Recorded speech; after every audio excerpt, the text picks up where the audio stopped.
Hello, hello, and welcome to hashtag 12 Days of Christmas in July, hosted by Monika, PaperMona. In today's video, I'm going to show you how to create a poinsettia shaped card without any cutting dice, and it is super easy. So, if you've never ever created this type of card, I really hope you'll feel inspired and craft along with me. Here I've got a piece of copy paper measuring 6 by 6 inches, and using my pencil I'm drawing the outline of a poinsettia with 6 petals. And this is very crucial because I want my card to stand proudly on a flat surface. So 2 of those petals will be at the table or a desk. So when this is ready, I'm going to fussy cut it using my scissors. If you want, you can take a screenshot of this template. However, when you create yours, it can be slightly different. It doesn't really matter. Every single poinsettia is different in real life, and the more actually waves on the petals you've got, the more organic it looks.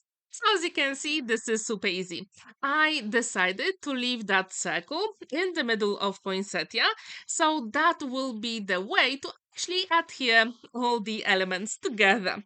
And later, when I'm going to create the card base, I'm going to show you my trick how to write a message inside. Because as you can see here, you don't really have much space. But wait for it, I'm going to show you my trick. So now, when this is ready, I've got 6 by 6 inches carte blank, and I'm going to fold it in half. And using Katarina's trick from the first day of hashtag 12 days of Christmas in July, I'm going to create a shaped card. So this way, I need a scoring board, and where my score line is in the middle, I'm actually going to score it 1 centimeter before and 1 after. So that will be the hinge for my card. So thank you so much, Katarina, for that amazing trick. I really enjoyed it, and actually this card is more sturdy using that trick. So as you can see, I'm going to fold it, and inside we've got like a letter M. And this is the best way to create shaped cards. So now I'm going to use my pencil and draw that beautiful poinsettia here. As you can see, 2 top petals have to go over a little bit because later on we're going to add a different layer using green card. And here I'm just tracing more or less. It doesn't have to be perfect. Seriously, it doesn't. And when this is ready, I'm going to use something round. You can use a mug from your stash, or here, I'm going to actually use the glitter paste you saw yesterday. Because I needed the rounded shape to draw a circle, and that's where our message will go, which I think is really cool. Here I'm going to make some adjustments. Don't worry, no one is going to see them later on. So when this is ready, I'm going to draw that circle using my glitter paste. Seriously, it doesn't have to be this paste, it can be anything round. And now I'm going to follow that circle and the outline of the petals. So this way, when you open the card, you'll have lots of space to write your message. If you haven't heard about hashtag 12 days of Christmas in July, as I told you, it is hosted by Monika, PaperMona. There are other crafters taking part in this collaboration, including Katarina, Benita from Under a Pile of Papers, Shirley from Handmade by Shirley, and Mel. All the information is in the description down below. For the first 12 days of July at 6 p.m. UK time, we've got a different Christmas make for you. And every single day is a different prompt. So today we've got Christmas floral. Now I'm going to create the leaves. I didn't have very dark green color in my stash, so I'm going to use that light one. And I'm going to literally draw the outline it doesn't have to be perfect. Here, it doesn't matter because we're going to adhere it and then fussy cut it so it looks professionally finished. So here, as you can see, it is much bigger than my card base. And this is the way to go because I'm going to turn it over and cut the excess off. Here, I couldn't figure out how it works, but then I moved it and yes, it does work. See, I'm going to adhere it using my liquid glue, one and only, and I'm going to put the glue on the white base card. And this is the way to go. And make sure the glue is set before you start cutting, because if you move your card, it's not going to look professionally finished. You're going to have white bits, and that's what we want to avoid. So here I'm burnishing all those elements. And I'm going to open the card and fussy cut the outline. If you do it from the inside, it is so much easier to follow the outline. Have you ever created a shaped card for Christmas? If you haven't, I really hope you will give it a go. There are so many SVG files online, even on Creative Fabrica with poinsettia flowers. But I thought today, let's create something from scratch. And yes, it is possible.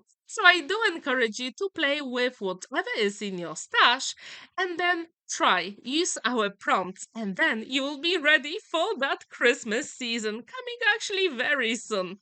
So when this is ready, then from my stash I took some red card from the Lidl. And now I'm going to draw that outline twice because I want to have two layers of those petals. If you want, you can also do it three times. The choice is absolutely yours. But if you do it three times, I do encourage you to do the last one with slightly smaller petals. So this way it will look more organic. So again, I'm using my pencil and then off camera, I'm going to fussy cut it super quick and simple. If you want, you can also erase the pencil marks because no one is never going to see them, especially when you turn it over and then adhere it. But at this point, I thought to give my card more dimension and actually interest, I need a little bit of color variation. And to do it, way to go. Because if you do it, then every single thing will look more, let's say, organic or natural. So now I'm going to fussy cut those petals and adhere them on my card. So now they will be ready and it will be time to add a little bit of color. So as you can see, these petals are ready. They don't really look absolutely amazing. It doesn't matter.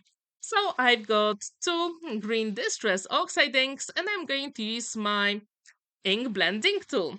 So I've got Lucky Clover and Pine Needles. Yes, I really wanted to have slightly darker green here as well, just to make sure it will be exactly as I wanted. And I like to go with the darker color on the sides.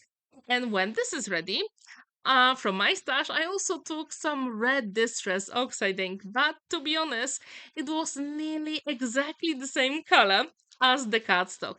So to give it more variation, I decided to actually use some brown as well.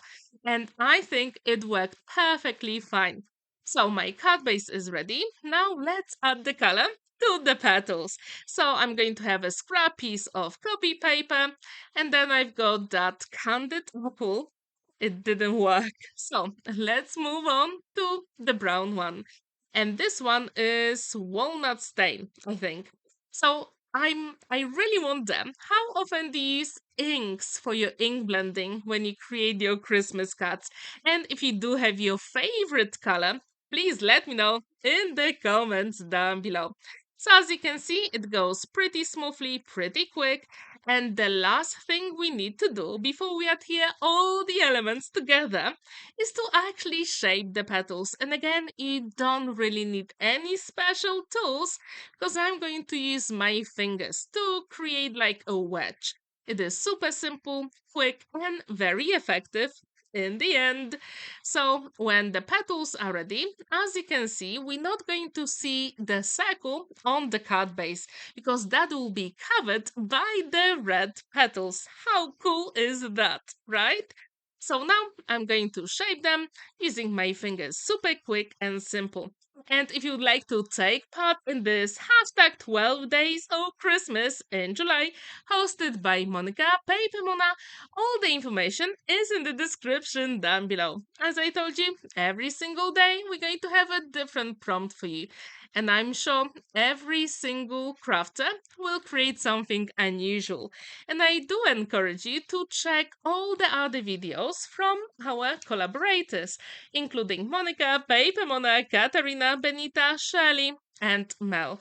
Because we don't really discuss what we're going to create. We just post the videos and check what we've got. And I have to admit that every single project so far was absolutely fabulous. So if you haven't seen them yet, have a look. As I told you, all the information is in the description down below.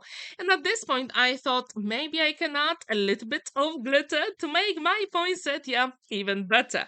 So I've got 1 inch circle punch, and I'm going to add a little bit of dimension here. So I'm going to use my liquid glue, double-sided foam adhesive, and liquid glue again. And when this is ready, I'm going to use my glitter paste from Crafter's Companion or Spectrum Noir. It is the same company, to be honest.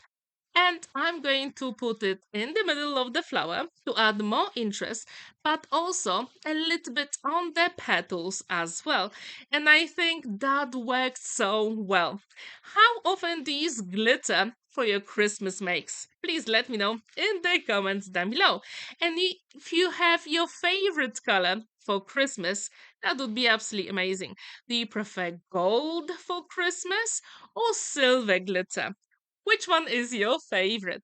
So as you can see, I'm using my dot tool to apply it because I didn't want to ruin any of my paintbrushes, and that is the way to go. Because clearly you can see a tissue to make sure that tool is ready and clean. And then you just have to leave the card for about half an hour to dry, and it is completed. How cool is that? I really hope you will feel inspired to create your own version. And if you do like this one, please let me know in the comments down below. So what do you think about my poinsettia shaped card? I really wonder if you want to give it a go. And if you do have a darker green color cardstock, that will be absolutely fine as well. The card stands proudly on a flat surface and there is plenty of space to write your message. So now I'm going to show you our hashtag 12 days of Christmas in July. And there is Monika, PaperMona, Katarina, Benita, Shirley, and Mel taking part in this collaboration. Thank you so much for watching and spending that time with me. Don't forget to like this video, give it a thumbs up, and subscribe to my channel if you're new. And don't forget that tomorrow we've got a different Christmas prompt for you. Bye for now!